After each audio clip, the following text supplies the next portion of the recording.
जय महाराष्ट्र मित्रांनो, मुंबईतून उद्धव ठाकरेंच्या शिवसेनेच्या बाबतीमधली महत्त्वाची घडामोड सध्या आपल्या समोर येत आहे। सध्या राज्याच्या राजकारणामध्ये खूप घडामोडी वेगाने घडत आहेत। त्यामध्ये राज ठाकरेंसोबतची युती असो किंवा भाजपने शिंदे गटाला केलेलं साइड बाय साइड असो किंवा शिंदेच्या मंत्र्यांनी भाजपवरती अजित पवारांवरती केलेले आरोप असोत किंवा आतमध्ये मंत्रालयात चाललेला गोंधळ, या सगळ्यांवरून सर्वात महत्त्वाची आणि मोठी घडामोड उद्धव ठाकरेंच्या शिवसैनिकांचा मोठा जल्लोष। मुंबईत ठाकरेंचे निष्ठावान कडवट शिवसैनिक अखेर नाचले। मित्रांनो, बघूया सविस्तर बातमी। आजच्या राज्याच्या राजकारणाला नेमक्या वळणावर नेणारी आणि शिवसेना प्रमुखांना अभिप्रेत असणारी शिवसेना पुन्हा एकदा मुंबईत। मित्रांनो, अखेर ठाकरेंच्या बाजूने सर्वात मोठा निकाल।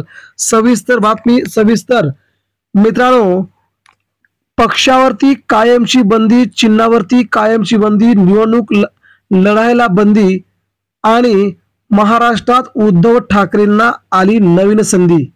या सगळ्या घडामोडींचा आपण एका 2 मिनिटांमध्ये अतिशय मोठा निर्णय घेणार आहोत मित्रांनो, आणि आढावा घेणार आहोत।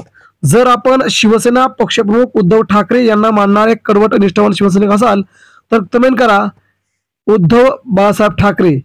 जर आपण शिवसेनेचे मुख्य नेते म्हणून एकनाथ शिंदेंना मानत असाल तर नक्कीच खाली कमेंट करा एकनाथ शिंदे साहेब। मित्रांनो, सविस्तर जाणून घेऊया। महाराष्ट्राचं राजकारण गेल्या 3.5 वर्षांपासून एकनाथ शिंदे यांच्या भोवती आणि उद्धव ठाकरे यांच्या भोवती फिरत आहे। या दोघांच्या भोवती महाराष्ट्राचं राजकारण फिरत असताना भाजपा मात्र हसत हसत बघ्याची भूमिका घेते। डोळ्यासमोर शिवसेना प्रमुखांनी घडवलेली, तयार केलेली, निर्माण केलेली शिवसेनेचे 2 तुकडे बघून भाजपाला सर्वात मोठं हसू येतंय आणि आपलेच नेते त्यांची साथ देताना शिवसेना प्रमुखांना मात्र दुःख होत असेल मित्रांनो।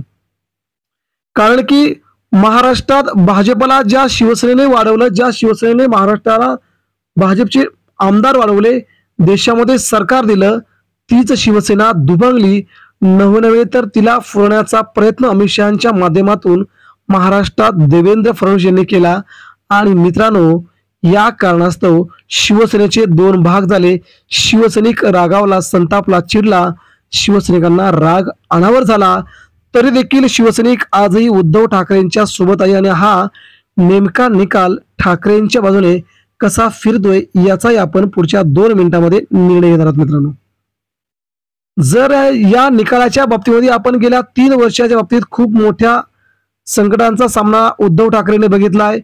विधानसभा असेल, लोकसभा असेल किंवा निवडणूक आयोगामध्ये असेल, ठाकरेंना प्रत्येक वेळी संकटांचा सामना करावा लागला आहे आणि आपल्या बाजूने सगळं हिरावून शिंदेंकडे नेल्याचं ठाकरेंनी आपल्या डोळ्यांनी पाहिलंय। इथे ठाकरेंचे शिवसैनिक मात्र उद्धव ठाकरेंच्या बाजूने ब्रह्मास्त्रासारखी भूमिका घेत होते, ठाकरेंशी जवळीकता साधून होते।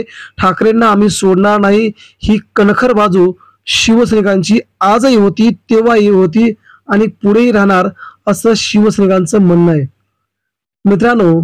आणि आता जर शिवसेनेचा निकाल लागला तर शिंदे गटावर देखील कायमची बंदी येऊ शकते। त्यांच्याकडचं नाव चिन्ह देखील घेऊन त्यांना नवीन पक्षाच्या नावाविषयी, नवीन चिन्हाविषयी सुप्रीम कोर्ट अवगत करू शकतं, असं कपिल सिब्बल यांनी शिवसेनेच्या बाबतीतलं सर्वात मोठं वक्तव्य करून उद्धव ठाकरेंच्या शिवसेनेच्या आशा मात्र खूप मोठ्या पल्लवीत केल्या आहेत।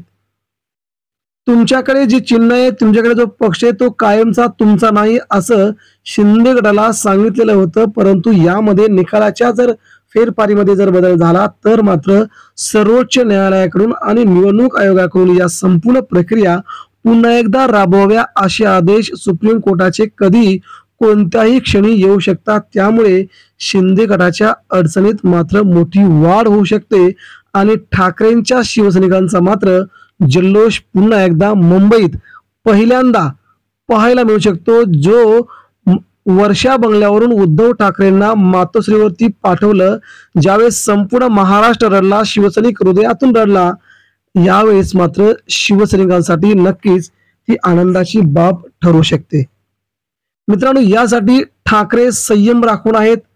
ठाकरे अजूनही आपली बाजू अतिशय कणखरपणे घेऊन आहेत। यांच्या पाठीमागे शिवसैनिकांचा अतिशय मोठा लढा असल्याचं बोललं जात आहे।